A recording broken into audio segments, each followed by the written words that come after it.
En Amérique latine, les contrastes ont les couleurs de l'immensité.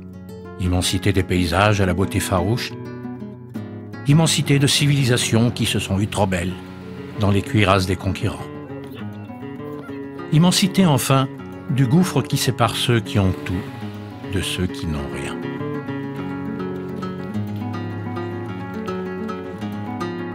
Des paysages et des visages qu'Ernesto Guevara a embrassés à l'aube des années 50, à l'aube de son destin.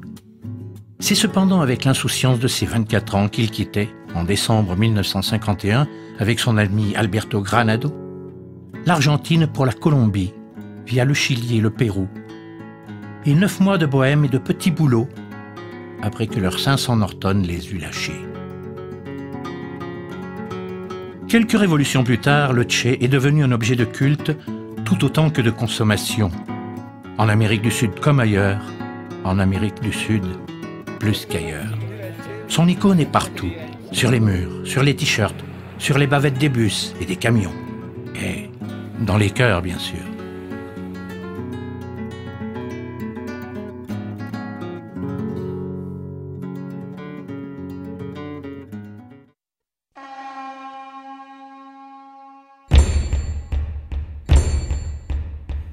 La Paz n'est pas une ville comme les autres. Capitale la plus haute du monde, c'est sur les bas quartiers que les riches ont jeté leur dévolu. Notre curiosité va ailleurs, à la vie souterraine qui s'est réfugiée sur les hauteurs. Hélas, au marché de la sorcellerie, on voit le mal partout. Et nos questions et notre caméra n'y sont pas les bienvenues. Mais les Boliviens ne sont pas que purs esprits. En amont du Mercado de Hechiceria, un alignement de boutiques bâties à la hâte et de camions éventrés propose tout ce que la terre peut produire. Les papas s'y occupent une place de choix. Les Boliviens cultivent 360 variétés de pommes de terre qu'ils accommodent en autant de recettes et de sourires.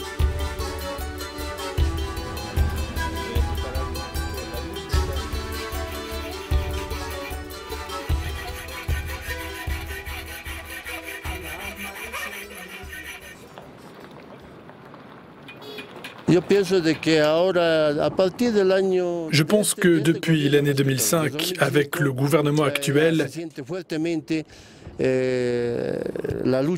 on rejoint la lutte d'Ernesto Guevara. Pas seulement lui, mais d'autres gens aussi.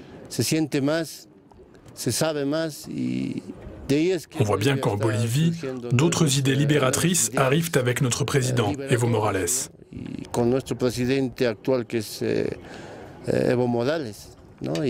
On est sur le bon chemin. Je pense qu'on va réussir. De retour dans la ville basse, nous retrouvons en pleine répétition le groupe Calamarca.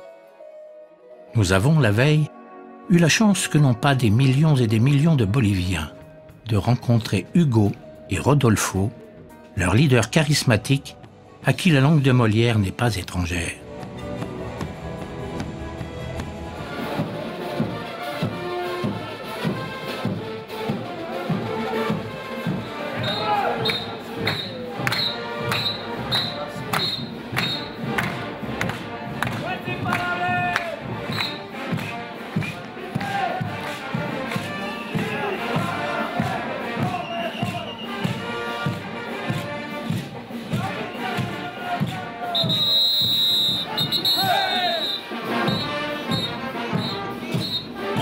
Et aujourd'hui, ils sont nos hôtes et nos guides comme au cœur de cette fête populaire.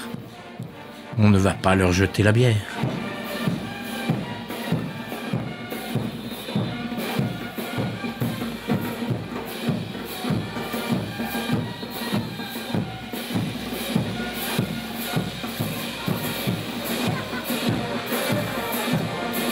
Les télés se les arrachent, sans se les attacher. Ils restent à jamais des enfants du quartier indigène. Et quand j'étais petit, c'est ici que j'ai grandi, surtout. J'ai grandi avec la musique ici. Alors ça me rappelle mon enfance. Et c'est pour ça que j'aime bien chaque fois ici me promener, parce que c'est vraiment gai cet endroit. Vous pouvez être très malheureux pour venir ici, ça y est, c'est oublié, parce que c'est la fête, les gens sont sympas, c'est super. Ouais. Calamarca signifie village de pierre en aymara. La Pachamama, la terre-mère, demeure la clé de sol d'une respiration qui unit dans une même inspiration mythes d'hier et revendications d'aujourd'hui.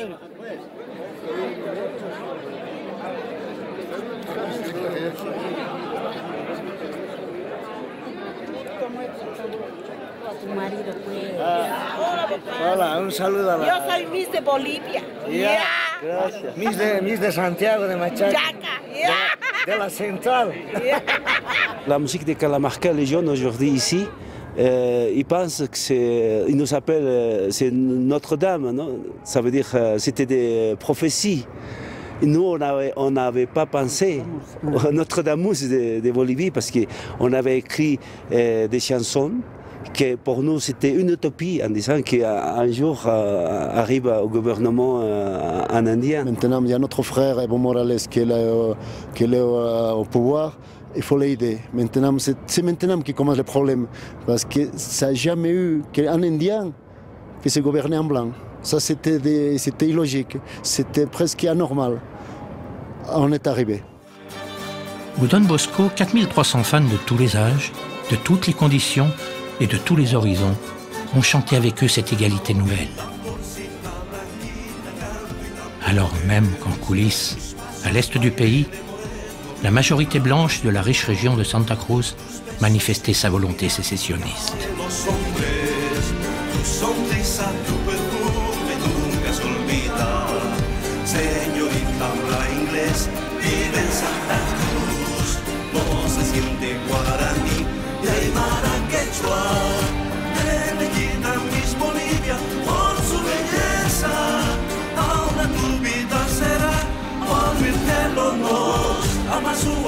Ama Tella, ama lluny no és tu i jo, ama Llunca, a Miami, després d'enganyar. Ama Sua, ama Tella, ama lluny no gasté, ama Llunca, a Miami, després jo ho he dit.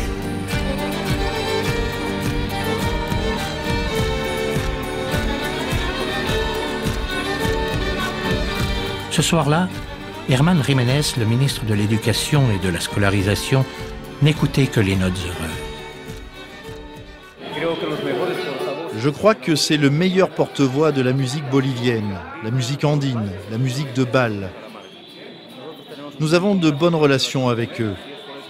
C'est quelque chose qui vient de l'intérieur. Il y a un contact syncrétique entre eux et la nature.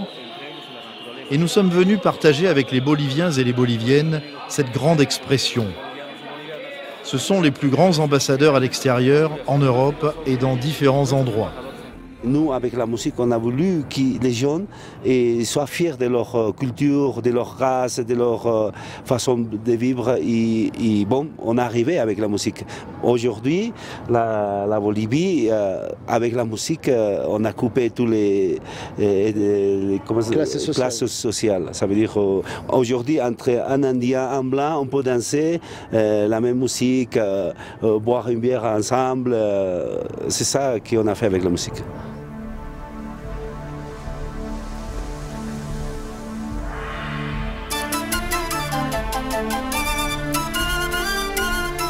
À 70 km à l'ouest de La Paz, les ruines de Tiwanaku scandent la grandeur passée de la culture aymara. À son apogée, au 5e et 6e siècle, le site précolombien accueillait jusqu'à 20 000 fidèles. Les Calamarca viennent fréquemment y recharger leurs batteries et leurs guitares.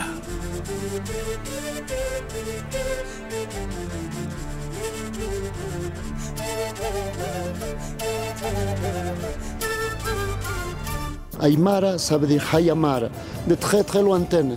Même nous, on est encore en train de chercher notre vraie origine, parce que nous on est très proche de la terre, c'est la Pachamama, la mère terre, et le père soleil, que c'est Tatahuilca. C'est à partir de là que tout est parti. Nous sommes fils de ce monde, et les Aymara, nous on préserve, on essaie de garder toute l'identité de la terre. Toute la nature de telle façon comme nos grands-parents nous ont laissé.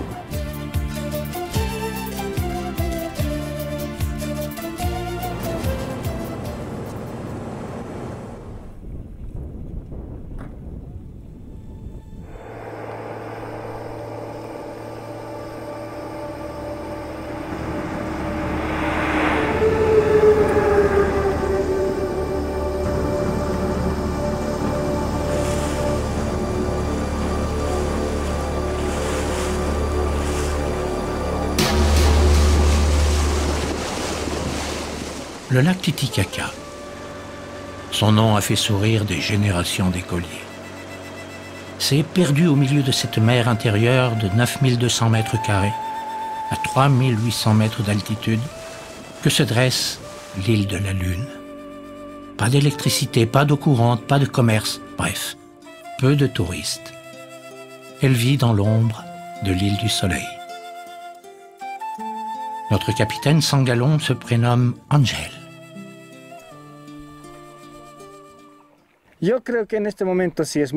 En ce moment, c'est très difficile. Les gens sont très pauvres. Ils ont de quoi manger, mais il n'y a pas de chose primordiale comme un hôpital.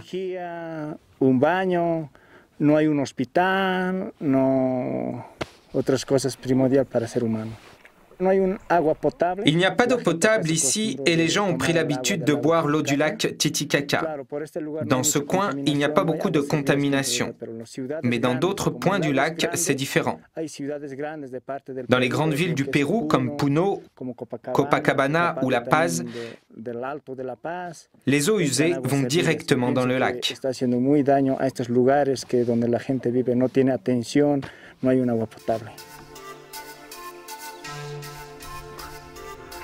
Une quinzaine de familles s'accrochent à cette terre ingrate et sévère, où la pomme de terre et le poisson égayent la pénombre des foyers.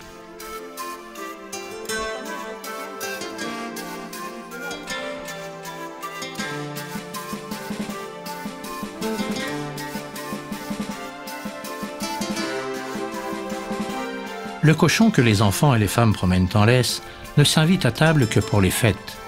Et encore, à son corps défendant. Un chemin aux senteurs méditerranéennes grimpe entre ciel et mer.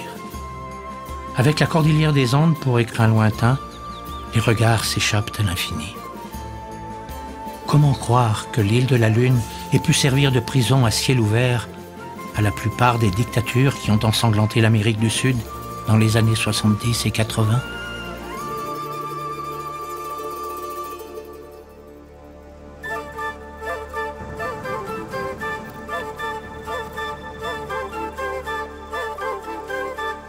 En contrebas, des ruines incas évoquent une autre captivité, sans doute plus librement consentie. Les Vierges du Soleil y avaient leurs habitudes bien avant les prisonniers politiques.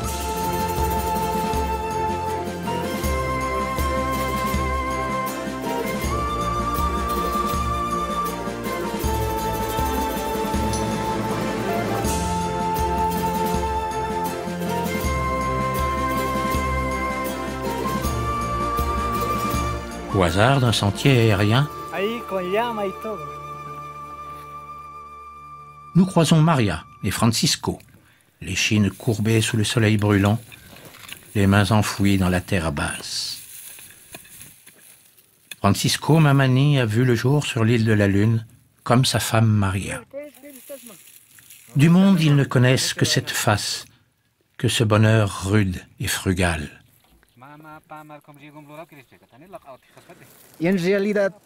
En réalité, la communauté Aymara est fière d'avoir un président de sa race.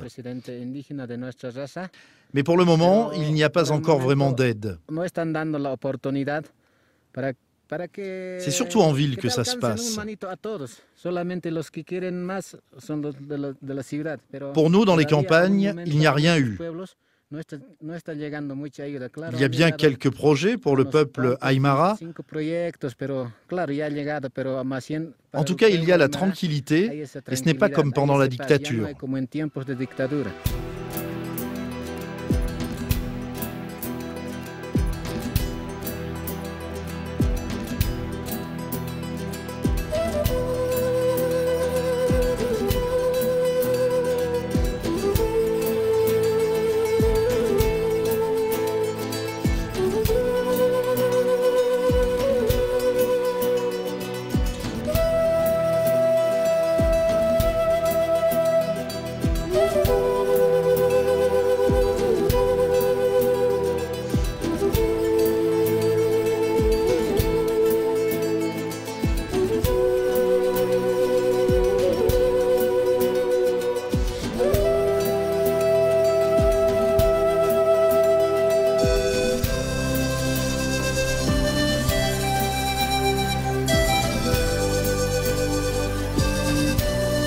Les ombres s'allongent, la journée s'achève, une autre va commencer.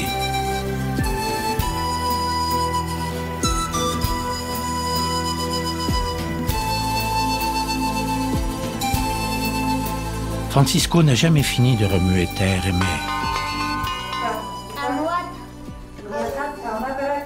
Sa fille Noémie, tout juste rentrée de l'école, la rejoint. Ensemble, ils vont jeter les filets au large et nourrir les truites made in USA.